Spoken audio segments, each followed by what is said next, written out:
Hello everyone, myself Sapna Mishra. Today I am going to teach you voice as well as tenses.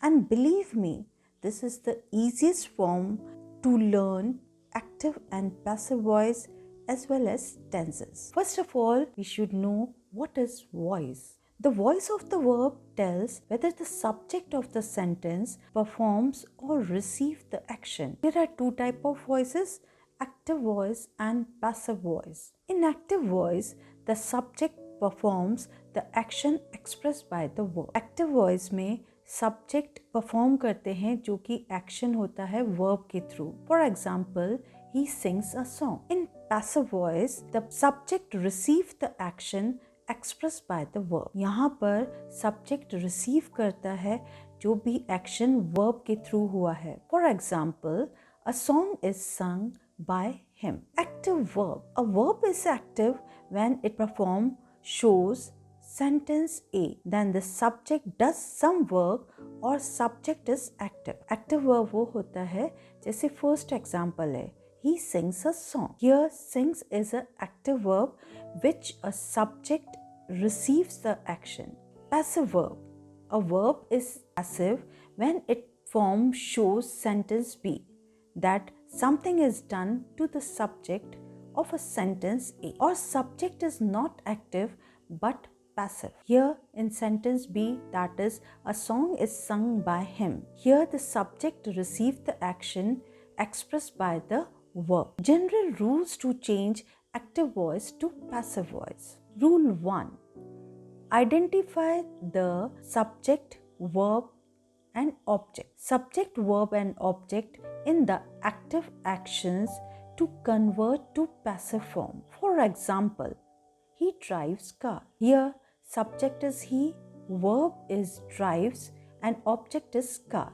Rule 2. Interchange the object and subject with each other. That is, object of the active sentence becomes the subject of the passive sentence. For example, she knits sweater. Subject is she, verb is knits and object is sweater. While conversion into passive voice, the sweater is knitted by her. Object sweater is interchanged with the subject she.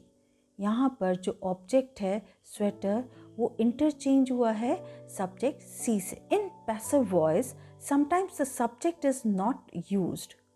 That is the subject in the passive voice can be omitted if the sentence without it gives enough meaning. कई बार passive voice में subject omit कर सकते हैं. For example, milk is sold in liters. Rule 4. Change the base form of the active sentence into the past participle, that is third form of the verb in passive sentence, that is preceded by, with, to, etc. कई बार जब हम active to passive voice में conversion करते हैं तो जो base form रहता है वो आपको लगाना पड़ता है. that is this preposition we have to use it, like कई बार by लगता है, कई बार with, कई बार to और कुछ extra. Base verb are never used in passive voice sentences. Active voice. She prepares dinner. The dinner is prepared by her. यहाँ पर हम by लगा रहे हैं. Dinner उसके द्वारा बनाया गया है. Rule 5. While conversion of active voice sentence to passive voice sentence, the pronoun used in the sentence also changes in the following manner. जब भी हम active voice से passive voice में convert करते हैं तो जो pronouns use होते हैं वो उनका manner change हो जाता है. For example, active voice I will change into me in passive voice. We will change it to us. He, him. You will be as it is you. She, her. They, them. Who, whom. It will be as it is it. Rule 6.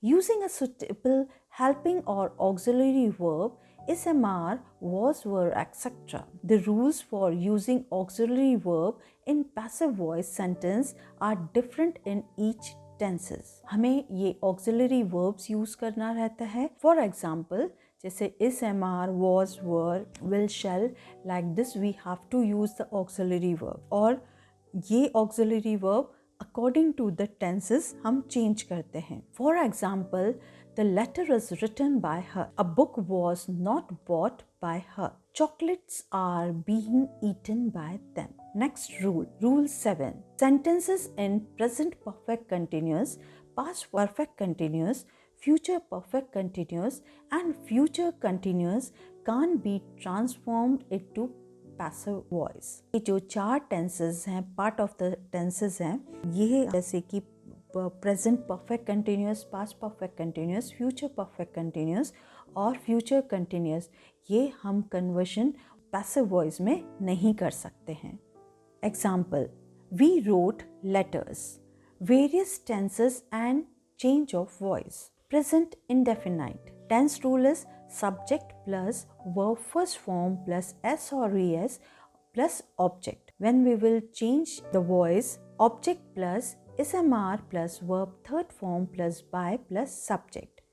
यहाँ पर present indefinite में जब हमें सबसे पहले कोई भी sentence हो हमें टेंस देखना पड़ता है. जैसे कि he writes letter. Letters are written by us. यहाँ पर write हमने वर्ब को देखा, उससे पता चला कि ये प्रेजेंट इंडेफिनाइट है. As per the rule tense is given. अब हमें सेकेंडली हमें ऑब्जेक्ट देखना पड़ेगा.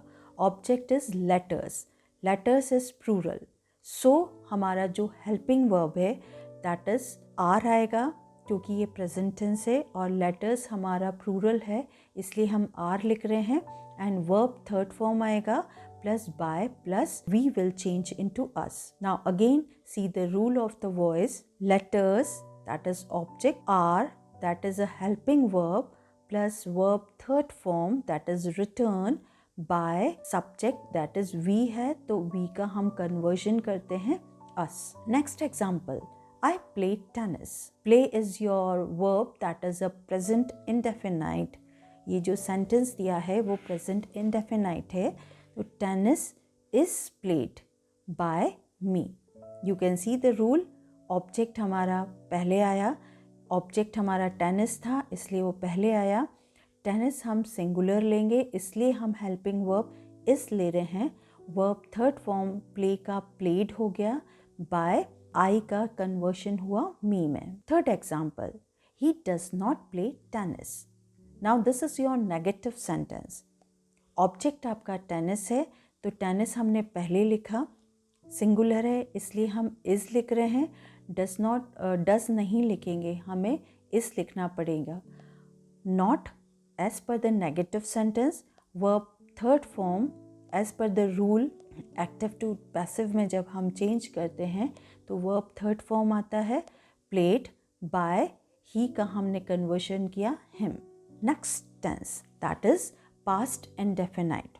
हमने अभी तक प्रेजेंट इंडेफिनाइट देखा, अब हम पास्ट इंडेफिनाइट देख रहे हैं. टेंस का रूल है सिंपल पास्ट और पास्ट इंडेफिनाइट का subject plus verb second form plus object. अब पूरे 12 टाइप में से सिर्फ यही एक टेंस है जहाँ पर वर्ब का सेकंड फॉर्म यूज़ होता है. बाकी कहीं भी हम वर्ब का सेकंड फॉर्म यूज़ नहीं करते हैं. Now voice rule. जब भी सेंटेंस पास्ट टेंस में होगा तो वॉइस रूल क्या होगा? That is subject plus was और were plus verb third form plus by plus subject. Example, active voice, he write letters. Here see the rule of the voice, that is object. यहाँ पर letters object है तो object पहले आया. अब plural है that is letters बहुवचन है इसलिए हम वर लगा रहे हैं. Verb third form that is written. By we is converted into us. एक बार फिर से रूल देखते हैं. Object that is letters, were, फिर है वर्ब थर्ड फॉर्म राइट का हो गया written, by us. Next example, I played tennis.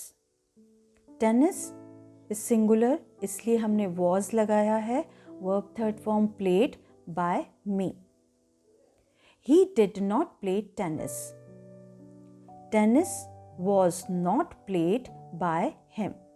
Tennis आपका ऑब्जेक्ट है तो इसलिए ये जब हम पैसिव वॉइस में करेंगे तो ऑब्जेक्ट एज पर रूल हमारा पहले आता है, वॉज नॉट नेगेटिव सेंटेंस है इसलिए नॉट लगा रहे हैं, played third form of the verb, by him. Now future indefinite rule for the tense is subject plus will और shall plus verb first form plus object. Voice का rule हुआ object plus will और shall plus be plus verb third form plus by plus subject. हमें यहाँ ध्यान में रखना पड़ेगा कि जब भी सेंटेंस फ्यूचर इंडेफिनाइट या सिंपल फ्यूचर है तो जब हम वॉइस में चेंज करेंगे तो बी लगाना कंपल्शन है। For example, we will write letters. Letters आपका ऑब्जेक्ट है। रूल देखिए, वॉइस का रूल दैट इज लेटर्स हमारा पहले आया, will be third form of the verb, written by we का हमारा कन्वर्शन हुआ अस। एक बार फिर से रूल देखिए, object letter, will be verb third form written by us. Next example, I will play tennis. Tennis will be played by me. Next one, he will not play tennis. Now this is negative sentence, तो हमारा not में ही passive voice का बनेगा, that is negative sentence he passive voice बनेगा। Tennis will not be played by him. You can see this voice rule, tennis that is object, will not क्योंकि negative sentence है इसलिए not हमने बीच में लगाया, फिर लगाएंगे be plus verb third form played by him. He का हमने कन्वर्ट किया हिम में। Thank you everyone. The remaining we will see in part second.